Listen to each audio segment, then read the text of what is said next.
Jamaah, oh jamaah. Alhamdulillah. Alhamdulillahirrahmanirrahim. Kalau udah segmen 2 udah makin banyak yang nonton Islam itu indah, Masya Allah. Iya dong. Di Makassar gimana? Makassar, Papua, semua daerah sudah nonton. Lombok, Masya Nusa Allah. Tenggara Barat. Palangkaraya? Apa? Palembang nonton. Palembang iya dong, nonton. iya dong. Makassar terus disebut. Palangkaraya? Dari mana? Lombok Dari juga mana? dong, Lombok. Lombok nonton, Jakarta nonton, semua daerah nonton, Masya Allah. Dan tema kita pagi hari ini adalah masa puber, masa labil. Apakah seperti itu? Baik, ada tayangan yang akan aku kasih lihat ke jamaah yang ada di rumah. Siswi SMA tewas karena berebut bedak. Langsung saja kita lihat tayangannya, silakan. Sebelumnya korban diketahui dijemput oleh seorang temannya memakai sepeda motor untuk diajak ke sebuah kafe Jumat pagi. Dari keterangan sejumlah saksi, korban juga sempat terlibat cekcok dengan teman yang menjemputnya ini sehari sebelumnya. Diduga pembunuhan ini hanya karena persoalan pembayaran make up yang dipesan melalui jual beli online. Ya Allah, cuma karena bedak aja harus ada yang kehilangan nyawanya, nauzubillahi min dzalik. Tapi ini berhubungan dengan tadi yang Ustadz Syam bilang gak sih? Karena ketika orang lagi puber, akhirnya tuh terjadilah konflik kepada orang lain atau mungkin kepada batinnya sendiri. Hingga akhirnya melakukan hal-hal yang ekstrim. Apakah seperti itu Ustadz Syam? Wah, subhanallah, kita melihat video tadi ada sedikit perasaan sedih juga dan khawatir karena kita tidak bisa 24 jam menjaga anak-anak kita. Jadi orang tua itu tidak bisa 24 jam. Yang bisa menjaga 24 jam tanpa henti, tanpa tidur, tanpa ngantuk hanyalah la ta'khudhuhu sinatu wala naum. Allahu la ilaha illahu. Hanya Allah Subhanahu wa taala yang tidak tidur, tidak ngantuk dan tidak pernah luput dari penjagaannya terhadap makhluknya. Ini yang menjadi pelajaran juga untuk kita bahwasanya ternyata ada psikologi atau namanya psikis dalam diri manusia ketika dalam masa puber ya. Ini yang misalnya mungkin jarang dibahas, mungkin kita hanya melarang nggak boleh ini, harus sholat, harus ini. Tapi kita nggak pernah mengerti psikisnya anak muda. Ternyata dalam Al-Quran itu berbicara tentang anak muda yang puber itu banyak sekali Masya Allah. Bahkan ada satu surah Al-Kahfi itu memang tentang anak muda yang memang dalam masa pubernya. Kemudian ada Nabi Yusuf alaihissalam, Nabi Ismail alaihissalam, Nabi Ibrahim alaihissalam. Itu bergejolak Nabi Ibrahim alaihissalam.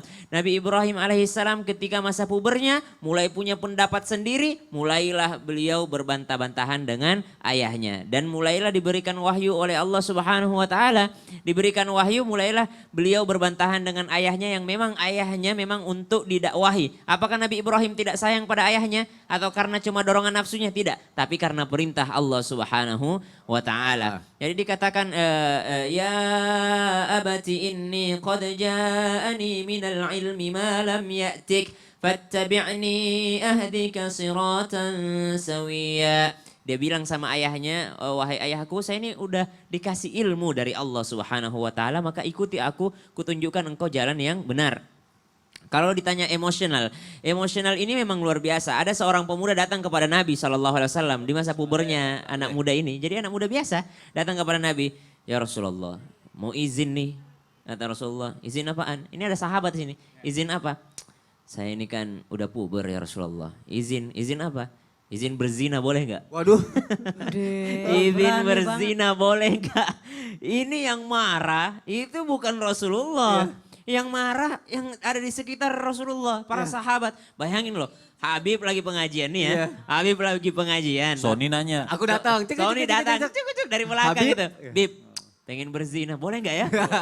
Pengen berzina. Itu yang marah bukan Habib. Kalau Habib mungkin langsung memahami, oh nih anak begini-begini. Yang marah orang-orang dekat, nih orang nggak sopan banget. Orang lagi pengajian nanya kayak gitu, izin kayak gitu. Nabi SAW apakah marah? Nabi mengerti psikis manusia. Nih anak baru puber, nih anak nafsunya sedang bergejolak, syahwatnya sedang digoda oleh syaitan. Maka Nabi katakan, silahkan kau berzina. Tapi tunggu.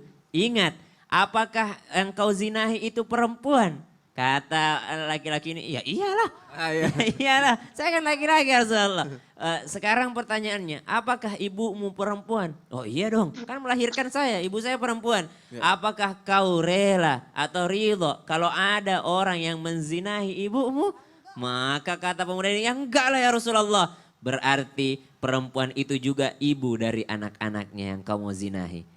Kau punya saudara perempuan, saudari perempuan, punya Rasulullah. Apa kau ridho kalau ada laki-laki yang menzinahi saudara perempuanmu? Ya sungguh tidak ya Rasulullah. Maka ingatlah, dia pasti yang kau mau zinahi itu punya saudara laki-laki. Dan dia tidak ridho saudara perempuannya dizinahi sama engkau. Maka ini cara Rasulullah mengatasi pubertas. Masya Allah. Gejolak kaula muda ya. Gejolak kaula muda yang bergejolak dalam dirinya sampai nggak tahannya nanya kepada Iya. Nabi. Ya, tapi Nabi caranya cerdas gitu. Tapi Kembali memang- lagi basyiru wala tunafiru. Kasih kabar gembira jangan nakut-nakutin. Nah itu yang nakut-nakutinnya itu yang kadang-kadang terjadi dalam kehidupan nyata. Akhirnya Apa itu? Ya maksudnya kalau orang mau begini-gini, nanti kamu gini durhaka apa segala. Akhirnya kita Iya jadi takut. kan kadang-kala dikasih ancaman. Kalau kau nggak Iya. sholat nanti kau masuk neraka. Iya, Iya padahal bagusnya gini. Anak itu cuma butuh contoh. Iya. Iya kan.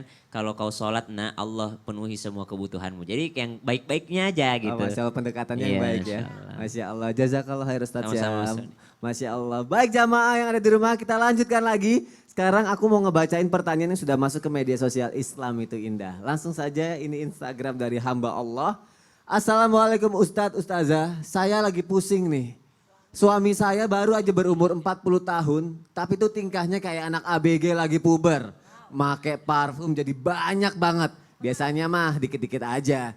Terus jadi suka make minyak rambut. Pokoknya rapi kalau mau keluar dah. Saya tanyain, kamu lagi deket ya sama cewek lain? Tumben banget, biasanya nggak gini. Jalan sama aku nggak sampai begini. Terus dia malah marah-marah. Padahal saya nanya baik-baik. Emang dalam Islam ada istilah puber kedua bagi laki-laki yang umurnya 40 tahun. Dan katanya ada rahasia pas seseorang memasuki usia 40 tahun ya. Aduh, mohon penjelasannya ya. Wassalamualaikum warahmatullahi wabarakatuh. Waalaikumsalam warahmatullahi. Benarkah dalam Islam ada puber kedua bagi laki-laki? Dan apakah rahasia di balik usia 40 tahun dalam Islam? Langsung saja kita dengarkan tausiah dari guru kita, Habib Muhammad Syahab. Silakan Habib. Masya Allah, umur 40. 40 tahun. Ingat memang di dalam umur ini fase. Orang itu hidup kata Ibnul Qayyim Al-Jauzi itu ada 4 fase. Dari bayi sampai akil balik itu disebutnya aulad, anak-anak. Ya. Jadi akil balik dari bayi sampai akil balik itu disebutnya aulad. Aulad. Ya, Aulad ya, bukan aurat. aulad ya. Aulad. Bukan ulat, bukan. Oh, iya. Ulat yang ngerayap. Aulad, anak-anak. Anak-anak. Dari balik sampai umur 40 tahun disebutnya syabab. Syabab. Jadi masih anak muda, kita masih anak muda. Kita masih anak muda. Maaf Ustazah. Cukup sampai di situ ya. Ya, 40. Ya, ini namanya syabab. Dari 40 sampai ke 60 disebutnya dewasa. Berarti saya dewasa. Ya, dewasa. 60 ke atas disebutnya syuyukh. Suyuh. Ya, ya, Artinya ya. tua. Tua. Ya, itu fase. Ataupun puber sebenarnya nggak juga bisa dikatakan kita puber puber kedua segala macam. Ini begini, manusia ini seperti Allah Subhanahu wa taala jelas mengatakan wa balagha arba'ina sanatan, artinya sampai umur 40 tahun itu disebutnya kematangan. Jadi umur 40 ini memang ada apa sebenarnya rahasia umur 40? Memang umur 40 ini batasan. Kalau di dalam tafsir Jalaluddin Al-Mahalli wa Jalaluddin Suyuti disebutnya tafsir Jalalain, itu dimulainya tuh mulai kematangan tuh 33 tahun. Jadi dari umur 33 tahun sampai dipersiapkan umur 40 tahun. Artinya bukan berarti sebelum umur 40 kita boleh ugal-ugalan, boleh bermaksiat, boleh melakukan hal-hal yang tidak diridhoi sama Allah Subhanahu wa taala, tidak. Itu jumlah dari akil balik. Makanya dalam sholat, kalau tadi kita figi tadi, umur 7 tahun sebelum balik 9 tahun itu disuruh apa kita? Belajar sholat. Ya kan? Belajar sholat itu udah mulai persiapan sampai umur 40 tahun. Jadi mendekati umur 40 tahun ini sudah artinya dikatakan kamal aglu. Boleh orang bilang kan akalnya sudah bagus ya. Ilmunya sudah bagus. Misalnya contoh Imam Syafi'i ya. Contoh Imam Syafi'i umur 9 tahun sudah hafal Al-Quran. Wes mantep ya, Masya Ya. Allah, Masya Allah. Umur 9 tahun sudah hafal Al-Quran. Masya Allah. Umur 12 tahun sudah hafal daripada kitab Muwatta. Umur 15 tahun sudah duduk di mufti. Jadi mufti. Masya Allah. Ya 15 tahun itu sudah jadi mufti. Apa tuh mufti? Mufti itu sudah berfatwa. Oh, Dipakai berfatwa. di negara Arab Madinah tuh ditanyakan Syafi'i. Ya. Dan Imam Syafi'i umur 40 pakai tongkat, ditanyakan, kenapa kau pakai tongkat? Beginilah orang yang akan musafir. Oh, Masya Allah. Nah, beginilah orang yang akan musafir. Tuh berarti dari sebelum umur 40 kita harus ditabung Siap-siap. semua kebaikan, amalnya siap-siap semua. Tapi bukan berarti setelah umur 40 tahun jadi ngerasa bebas ya. Karena alasannya Kadang-kadang puber saya kedua nanti saja ya. pakai jilbab, umur 40 tahun pakai jilbab. Nah Ya. sebelum Kalau 40 panjang tahun. umur Kalau ya. banyak umur, Masya Allah. Jazakallah khair Habib, terima kasih untuk penjelasannya ya. Baik jamaah yang ada di rumah, kalau tadi aku ngebacain pertanyaan yang udah masuk ke media sosial Islam itu indah, sekarang ada jamaah yang langsung mau curhat di sini. Masya Allah. Insya Allah akan dijawab sama Ustazah Lulung nanti ya, mau bantu jawab insya Allah ya. Baik, langsung saja. Assalamualaikum warahmatullahi wabarakatuh. Waalaikumsalam Sila- warahmatullahi wabarakatuh. Silakan Mbak, udah ada guru-guru kita di sini. Silakan mau curhat apa? Hamba Allah. Ya baik, baik Ustaz Sada. Saya ingin bercerita mengenai apa yang saya alami. Nah, saat ini saya sedang memiliki calon yang sudah sesuai dengan kriteria saya. Tapi calon saya ini memiliki masa lalu kelam, yaitu pernah bermaksiat. Saat dekat dengan saya ingin setelah tahu mengenai masa lalunya, saya berencana untuk mengajak dia ke arah yang lebih baik. Tapi ingin mengajak ke arah yang lebih baik, justru saya hampir terjerumus ke hal maksiat tersebut. Beberapa kali sang ikhwan ini mengajak saya untuk bermaksiat dan saya berusaha untuk menolak ajakan tersebut. Singkat cerita, sang ikhwan ini berencana untuk menikahi saya dan dari pihak keluarga juga sudah setuju. Namun dari sang ikhwan ini akhirnya awalnya ia setuju ingin menikahi saya dalam waktu dekat dan pihak keluarga saya juga memberikan kesempatan apabila nantinya dia ingin bekerja, bisa nanti bekerja di bisnis keluarga saya. Tapi dia berubah pikiran bahwa ingin menikahi saya setelah dia mapan dan minta untuk saya menunggu sampai waktu yang belum dia pastikan sampai kapannya. Akhirnya karena khawatir akan mudorot dan saya juga terjerumus ke arah maksiat, saya memutuskan untuk mengakhiri hubungan tersebut. Setelah mengakhiri hubungan tersebut, justru saya jadi hampa, galau, karena kemanapun juga saya pergi, saya selalu teringat sang ikhwan tersebut. Saya merasa hampa dan bimbang karena keputusan saya tersebut. Di satu sisi saya merasa cocok, tapi juga saya takut terbawa akan maksiat. Mohon solusinya Ustadz-Ustadzah, apa yang saya harus lakukan. Terima kasih. Baik, terima kasih Mbak. Wah ini tepat banget dijawab sama ibu kita juga nih, Ustazah Lulung. Iya. Silakan Ustazah. Ya Allah, Masya Allah, terima kasih ya udah bertanya. Ini adalah labil tadi, puber, labil gimana nih. Satu sisi ini kriteria aku pengennya sama dia pokoknya. Ya. Sama si A, gak mau sama si ini. Kepengennya kita. Tapi ternyata dari pihak sana enggak, yang namanya enggak setuju gitu ya. Padahal kita udah seneng. Akhirnya bikin kita labil. Nah kita kalau misalnya pakai ilmu keimanan, nah kita kalau kita ngomongin iman, kalau ngomongin sebagai manusia biasa, kita kecewa. Aku pengen sama si A, kenapa dikasihnya si B? Kan begitu. Nah kita kepada ilmu agama kita itu Quran dan hadis itu apa? Dalam surat Al-Baqarah ayat 216 Allah telah berfirman. Yang namanya asa antakro say'a wa huwa khairul lakum. Bisa jadi kamu gak suka dengan keputusan ini.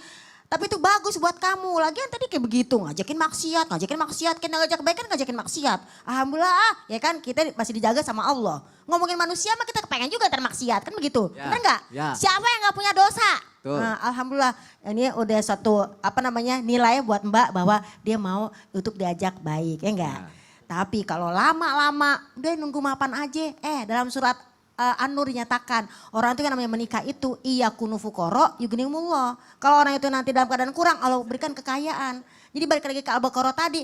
Siapa tahu kita nggak suka dengan salah satu sifatnya, tapi itu membuat kamu jadi baik. Kenapa? Mungkin bukan jodoh kamu. Karena mungkin kita cinta sesuatu tapi itu nggak baik buat kamu. Ya pertama kita doa aja deh sama Allah. Kalau emang ada jodoh nggak kemana, ya nggak sih? Kalau jodoh tak lari kemana, duhai kekasihku. Tereng, Seperti teng, teng, itulah, teng, teng. doa lagi gitulah ya. Allah aja udah, pokoknya tempat kita bersandar ya sayang ya. Alhamdulillah. Baik Ustazah. Terima kasih Ustazah. Ustadz Syam nih dari sisi Ustadz anak Syam nih. milenial nih. Kira-kira gimana Ustadz Syam? Kalau masih mau ya udah karena nggak pakai batas waktu, minta batas waktu. Minta batas waktu dengan tegas gitu. Ya udah saya kasih batas waktu 1 bulan deh. Pokoknya 1 bulan. Kalau 1 bulan nggak menghalalkan sudah tinggalkan. Gitu. Jadi memang begitulah solusinya karena kita mau cari yang sempurna juga nggak ada di dunia ini. Kalau mau cari yang sempurna kawinnya di surga kan.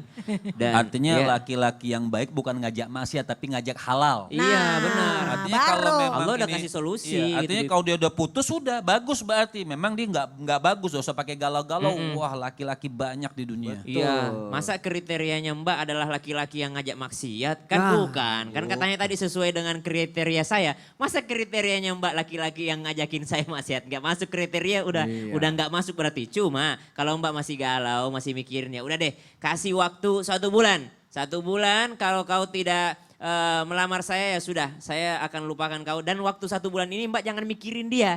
1 bulan ini adalah waktu penyembuhan untuk Mbak dan 1 bulan ini adalah waktu berpikir untuk dia. Jangan ketemu, kalau ketemu pasti diajak lagi, yakin. Nah, pokoknya laki-laki serius ditambah 1 wanita serius sama dengan pernikahan aja. Ya, Betul. jadi jangan yang modus, carinya yang Jangan serius. modus, Masya jangan. Allah. Pengalaman. Baik Ustazah, terima kasih banyak. Jangan cari-cari ini deh ya. Yang namanya apa namanya? Air keruh apa sih? Bermain di air keruh. Iya.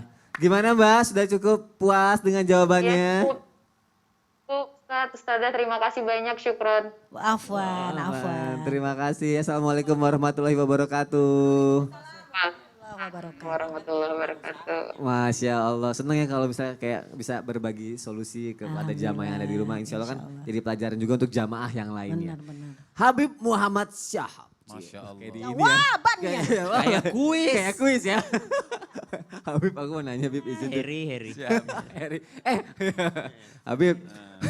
Gimana? Bener gak sih Bib kalau puber itu mempengaruhi masa depan seseorang itu Bib, baik wanita maupun laki-laki Bib? Bisa ya, bisa enggak? Ah bisa ya bisa enggak? Kalau gitu Habib mau jawab sekarang apa nanti nih baiknya? Nanti dong, ini Nanti. urusannya panjang. ini. Panjang nih kalau gitu jamaah yang dimuliakan Allah jangan kemana-mana tetap di Islam itu indah. Jamaah oh jamaah. Alhamdulillah.